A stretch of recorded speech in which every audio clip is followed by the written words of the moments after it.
ಮನೆ ವಾಪಸ್ಗೆ ಮನವಿ ಮಾಡುವುದಿಲ್ಲ, ಅವರಾಗೆ ಕರೆದ್ರೆ ಮಾತ್ರ ಹೋಗ್ತೀನಿ. ಬೆಂಗಳೂರಿನಲ್ಲಿ ಶಾಸಕ ಯತ್ನಾಳ್ ಸ್ಟೇಟ್ಮೆಂಟ್.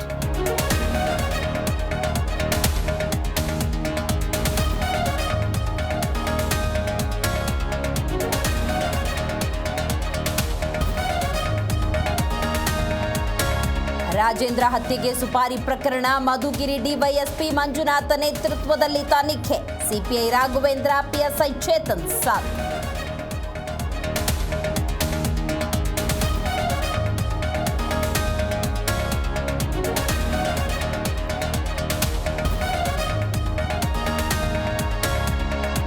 ₹19,930 ಕೋಟಿ ಬಿಬಿಎಂಪಿ ಬಜೆಟ್ ಘೋಷಣೆ. ಬ್ರ್ಯಾಂಡ್ ಬೆಂಗಳೂರಿಗೆ ಹೆಚ್ಚಿನ ಒತ್ತು. ಆಡಳಿತಾಧಿಕಾರಿ ಎಸ್ ಉಮಾಶಂಕರ್ ಹೇಳಿಕೆ.